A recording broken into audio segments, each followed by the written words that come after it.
हाय, श्री स्वामी समर्थ. चला आज आपण तिळाचे लाडू बनवूया. मी गॅस चालू केले, कढई ठेवले आणि आता त्याच्यामध्ये आपण शेंगदाणे भाजून घेऊया.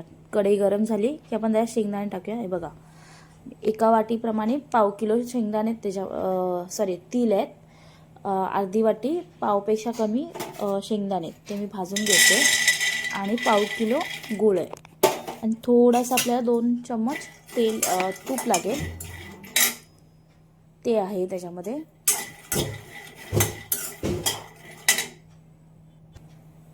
बघा, भाजून घ्यायचे व्यवस्थित, खरपूस असे व्यवस्थित भाजून घेऊया आणि मग त्यांना थंड करत ठेवूया आणि तीळ भाजून घेऊया त्याच्यामध्ये. हे बघा, आपले भाजून झालेले आहेत ऑलमोस्ट. हां, हे बघा मी काढले त्याच्यामध्ये. आता तीळ टाकले, तीळ भाजून घेऊया. मला आय थिंक काहीतरी 5 मिनटं लागले तीळ बारीक गॅसवरती, म्हणजे स्लो गॅसवरती भाजायला. 5 मिनटं लागले मला, 5-6 मिनटं लागले. मी भाजून घेतले स्लो गॅसवरती आणि तोपर्यंत मी शेंगदाणे साफ करून घेणार आहे, त्याच्या साळ्या काढणार आहे.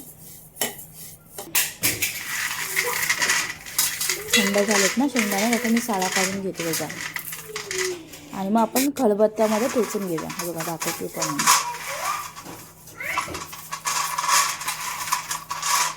मस्त असे जेवढे निघतील तेवढे काढलेत, जास्त काय असं एवढं नाही. आता खलबत्त्यात व्यवस्थित कुटून घेऊया. एकदम पण बारीक कूट नाही केलं मी, दाताखाली लागले पाहिजेत असेच घेतलेत, कारण एकदम बारीक करून पण फायदा नाही त्याचे. बघा, असे सर्व बारीक कुटून घेतले. आता यामध्ये मी तूप टाकणार आहे, 2 चम्मच. हे गाईचं तूप आहे. त्याच्यामध्ये पाव किलो गूळ टाकते मी. पाव किलोपेक्षा थोडंसं कमी असेल, कारण ते माझ्या भावाला पाहिजे होतं, त्याला गोड कमी पाहिजे होतं. थोडंसं कमी आहे, पाव किलोपेक्षा एकदम थोडंसं. आणि आपण आपला पाक तयार करून घेऊया. थोडंसं पाणी टाकायचं, 2 चम्मच एवढा, कारण मग त्याचा कलर छान होतो. मी दाखवते तुम्हाला तार, म्हणजे पाक आपला रेडी आहे की नाही ते.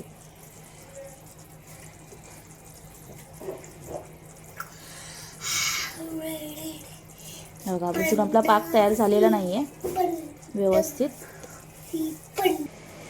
आता हे बघा, ठीक आहे, आपला पाक अजून व्यवस्थित तयार नाही झालेला.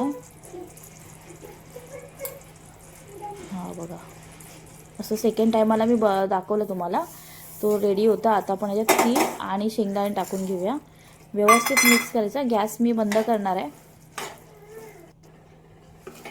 गॅस बंद आहे आपली, आणि ते व्यवस्थित मिक्स करून घेते मी.